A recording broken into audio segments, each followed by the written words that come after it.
Hello friends, तो आज हम बात करेंगे कि यूपी पुलिस के सेकंड शिफ्ट में किस प्रकार के प्रश्न जो है पूछे गए हैं। तो चलिए अपने प्रश्नों को हम शुरू करते हैं। तो यहाँ मेरे पास सामान्य हिंदी से किस प्रकार के प्रश्न जो है इसमें पूछे गए थे उन सभी प्रश्नों का संकलन है।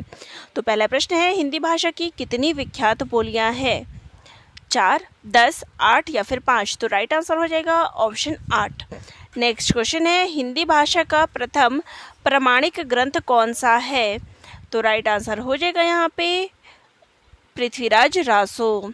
नेक्स्ट क्वेश्चन है, निम्नलिखित में से कौन सा हिंदी साहित्य का काल विभाजन नहीं है? आधुनिक काल, भक्ति काल, रीति काल या फिर संयुक्त काल। तो संयुक्त काल नाम का कोई भी विभाजन नहीं हुआ है। नेक्स्ट है, क्रियापरक व्याकरण कोटि चिन्हित कीजिए। कारक, लिंग, वचन, पक्ष। तो राइट आंसर हो जाएगा यहाँ पे कारक। नेक्स्ट है, चूड़ी अच्छी थी में कौन सी क्रिया है? योजक क्रिया, अतिकार, द्योतक क्रिया, औचित्य बोधक क्रिया या फिर अप्रत्यक्ष क्रिया। तो राइट आंसर हो जाएगा ऑप्शन नंबर ए, योजक क्रिया। नेक्स्ट है, मूल अकर्मक धातुओं के साथ प्रत्यय जोड़कर बनाई गई क्रिया धातुएं क्या कहलाती है? संयुक्त धातु, द्विकर्मक धातु, साधित सकर्मक धातु, समस्त धातु। तो राइट आंसर हो जाएगा ऑप्शन नंबर सी, साधित सकर्मक धातु। नेक्स्ट है, सारंग लय सारंग चल कई सारंग की ओट, सारंग झीनो पाई के सारंग कई गई चोट। इस पद्य में कौन सा अलंकार विद्यमान है? उत्प्रेक्ष अलंकार, श्लेष अलंकार, यमक अलंकार या फिर रूपक अलंकार। राइट आंसर है ऑप्शन सी, यमक अलंकार। नेक्स्ट क्वेश्चन है, जुगुप्सा का स्थायी भाव किस रस से संबंधित है? करुण रस, रौद्र रस, विभत्स रस या फिर अद्भुत रस। तो राइट आंसर हो जाएगा यहाँ पे ऑप्शन नंबर सी, विभत्स रस। नेक्स्ट है, निम्नलिखित में से कौन सा छंद का प्रकार नहीं है? दृष्टांत, चौपाई, दोहा या फिर सोरठा। तो राइट आंसर हो जाएगा ऑप्शन नंबर ए, दृष्टांत, क्योंकि ये अलंकार है। नेक्स्ट है, दीर्घ संधि, गुण संधि, वृद्धि संधि, यण संधि, अयादि संधि संधि के किस मूल भेद के अंतर्गत सन्निहित है? व्यंजन संधि, स्वर संधि, विसर्ग संधि या फिर उपयुक्त में से कोई नहीं। राइट आंसर है ऑप्शन नंबर बी, स्वर संधि। अब यहाँ पे आपको बताइए, पथभ्रष्ट, इसमें कौन सा समास है? तो यहाँ पर अव्ययी भाव, द्वंद्व, तत्पुरुष या फिर कर्मधारय। तो पथ भ्रष्ट यानी कि पथ से भ्रष्ट, तो आ गया तत्पुरुष।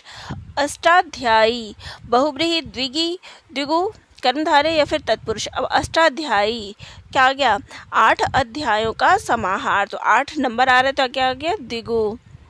नेक्स्ट है, सुमित्रा नंदन पंत को किस कृति पर ज्ञानपीठ पुरस्कार मिला? स्वर्णदोली, लोकायतन, युगवाणी या फिर चिदंबरा।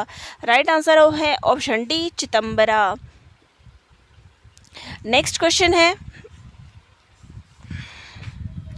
ब्रज भाषा का विकास किस अपभ्रंश से हुआ है? तो राइट आंसर हो जाएगा यहाँ पर ऑप्शन नंबर ए, शौरसेनी अपभ्रंश से। चलिए नेक्स्ट क्वेश्चन लेते हैं। यहाँ पर गद्यांश से प्रश्न है, राष्ट्र के सर्वांगीण विकास के लिए चरित्र निर्माण परम आवश्यक है। जिस प्रकार वर्तमान में भौतिक निर्माण का कार्य अनेक योजनाओं के माध्यम से तीव्र गति के साथ संपन्न हो रहा है, वैसे ही वर्तमान की सबसे बड़ी आवश्यकता यह है कि देशवासियों के चरित्र निर्माण के लिए भी प्रयत्न किया जाए। उत्तम चरित्रवान व्यक्ति ही राष्ट्र की सर्वोच्च संपदा है। जनतंत्र के लिए तो यह एक महान कल्याणकारी योजना है। जन समाज में राष्ट्र, संस्कृति, समाज एवं परिवार के प्रति हमारा क्या कर्तव्य है, इसका पूर्ण रूप से बोध कराना एवं राष्ट्र में व्याप्त समग्र भ्रष्टाचार के प्रति निषेधात्मक वातावरण का निर्माण करना ही चरित्र निर्माण का प्रथम सोपान है।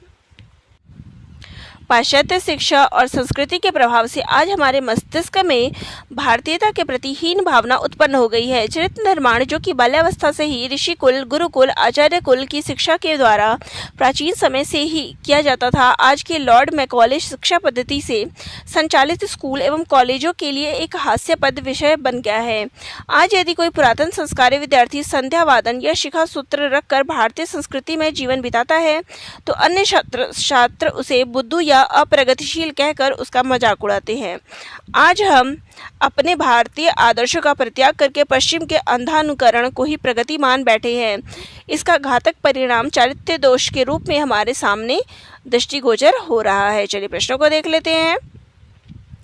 चरित्र निर्माण की परम आवश्यकता है, तो इसका राइट आंसर क्या हो जाएगा? समाज उपयोगी कार्य के लिए, राष्ट्र के सर्वांगीण विकास के लिए, राष्ट्रीय योजनाओं के संचालन के लिए या फिर मानव मात्र के कल्याण के लिए। राइट आंसर हो जाएगा ऑप्शन बी, राष्ट्र के सर्वांगीण विकास के लिए। नेक्स्ट है, जनतंत्र के लिए लाभकारी हो सकते हैं निष्ठावान श्रमिक, धनवान व्यक्ति, उत्तम चरित्रवान व्यक्ति या फिर शक्तिशाली सिपाही। तो राइट आंसर है ऑप्शन नंबर सी, उत्तर चरित्रवान व्यक्ति। नेक्स्ट है, उन्नत राष्ट्र के विकास के लिए प्रथम सोपान है भ्रष्टाचार के प्रति निषेधात्मक वातावरण, जनता में सांप्रदायिक सद्भाव, राजनीति के कुशल दांवपेच या फिर राष्ट्र निर्माण के लिए शैक्षिक वातावरण। राइट आंसर है ऑप्शन नंबर ए, भ्रष्टाचार के प्रति निषेधात्मक वातावरण। नेक्स्ट है, अप्रगतिशील रूप में मजाक उड़ाया जाता है जो पाश्चात्य संस्कृति को हृदय से अपनाता है, सत्संग में अधिक समय नहीं बिताता, धार्मिक वातावरण में जीवन बिताता है या फिर भारतीय संस्कृति में जीवन बिताता है। तो राइट आंसर है ऑप्शन नंबर डी, भारतीय संस्कृति में जीवन बिताता है। नेक्स्ट है, भारतीयता के प्रति हीन भावना का कारण है पुरातन संस्कारी संस्कृति में जीवन, लॉर्ड मैकॉले की शिक्षा पद्धति, प्राचीन गुरुकुल की शिक्षा पद्धति, वर्तमान वैज्ञानिक शिक्षा पद्धति। तो राइट आंसर है यहाँ पे option number B, lord Macaulay की शिक्षा पद्धति। अब यहाँ पर जो है इसको बताना है कि त्रुटि है या नहीं है। रामचरितमानस भक्तिकाल की सर्वश्रेष्ठतम रचना मानी जाती है, कोई त्रुटि नहीं। तो यहाँ पर जो है बी की श्रेष्ठतम रचना है, तो यहाँ पर श्रेष्ठ आएगा ना कि श्रेष्ठतम। नेक्स्ट है, ठंड के दिनों में प्रातःकाल के समय सर्दी काफ़ी बढ़ जाती है, तो यहाँ पे प्रातः काल के साथ जो है ये समय शब्द प्रयुक्त हुआ है, तो दोनों एक साथ नहीं आएंगे, तो यहाँ पर त्रुटि है। नेक्स्ट है, जब मोहन सभा स्थल पर पहुंचा तब सभा विसर्जन हो चुकी थी। अब सभा विसर्जन कैसे होगी? तो विसर्जन नहीं होती, वहाँ पे ख़त्म हो चुकी होती है, विसर्जित हो चुकी होती है, विसर्जन नहीं आएगा। ठीक है, मैं जिस बस से जा रहा था वह बहुत भरी हुई थी, कोई त्रुटि नहीं। तो यहाँ पर आएगा डी ऑप्शन, कोई त्रुटि नहीं। नेक्स्ट है, उसने लिखा था कि उसकी दुकान पर शुद्ध गाय का घी मिलता है, कोई त्रुटि नहीं।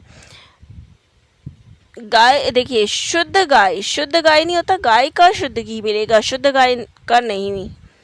चलिए नेक्स्ट है, पत्थर को जोक नहीं लगती। अब इसके लिए क्या उचित रहेगा? इस कहावत का जो सही अर्थ होगा कि हड्डी पर कोई प्रभाव नहीं होता।